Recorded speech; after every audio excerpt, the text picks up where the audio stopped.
Hello এবং স্বাগতম। আজ আমরা এমন একজন মানুষকে নিয়ে আলোচনা করব যিনি প্রযুক্তি এবং ব্যবসার জগৎকে নতুন করে সংজ্ঞায়িত করেছেন। তিনি হলেন ইলন মাস্ক। ইলন মাস্ক কেবল একজন উদ্ভাবক নন, তিনি বর্তমানে বিশ্বের অন্যতম ধনী ব্যক্তি। তার পরিচয় এবং কিভাবে তিনি এই শিখরে পৌঁছলেন তা জানাই আমাদের আজকের আলোচনার মূল বিষয়। ইলন মাস্কের যাত্রা শুরু হয়েছিল দক্ষিণ আফ্রিকায়। শৈশব থেকেই তার ছিল অদম্য কৌতূহল এবং শেখার আগ্রহ। উচ্চশিক্ষার জন্য তিনি প্রথমে কানাডা এবং পরে মার্কিন যুক্তরাষ্ট্রে পাড়ি জমান। ইলন মাস্ক তার ভাই কিম্বালের সাথে তার প্রথম উদ্যোগ জিপ2 প্রতিষ্ঠা করেন। এটি ছিল একটি অনলাইন সিটি গাইড, যা পরে কম প্যাকের কাছে বিক্রি করে তিনি বিপুল অর্থ উপার্জন করেন।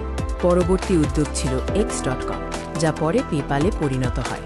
অনলাইন পেমেন্ট সিস্টেমে বিপ্লব এনে এটি তাকে আরও বড় সাফল্য এনে দেয় এবং ইবের কাছে বিক্রির পর তিনি কোটিপতি হন।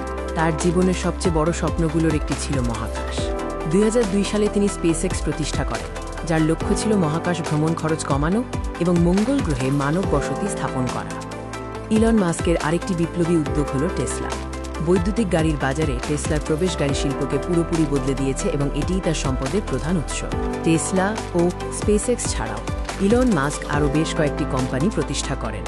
এর মধ্যে রয়েছে সৌরশক্তি company solar city, tunnelling company the boring company এবং মানব মস্তিষ্ক ও কম্পিউটারকে সংযুক্ত করার উদ্যোগ নিউরালিঙ্ক। মাস্কের কাজের দর্শন উচ্চাকাঙ্ক্ষা, ঝুঁকি গ্রহণ এবং অসম্ভব মনে হওয়া লক্ষ্য অর্জনের উপর ভিত্তি করে। তিনি মনে করেন প্রযুক্তি ও উদ্ভাবন মানবজাতির ভবিষ্যৎ পরিবর্তন করতে পারে।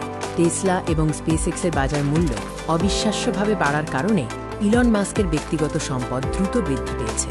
স্টক মার্কেটে এই কোম্পানিগুলোর পারফরম্যান্স তাকে বিশ্বের সবচেয়ে ধনী ব্যক্তির অবস্থানে নিয়ে এসেছে। বর্তমানে ইলন মাস্ক বিশ্বজুড়ে তার কোম্পানিগুলোর মাধ্যমে গুরুত্বপূর্ণ ভূমিকা পালন করছেন এবং ভবিষ্যতে মঙ্গল গ্রহে মানুষের পা রাখার লক্ষ্য নিয়ে কাজ করছেন। তার যাত্রা সত্যিই অনুপ্রেরণামূলক।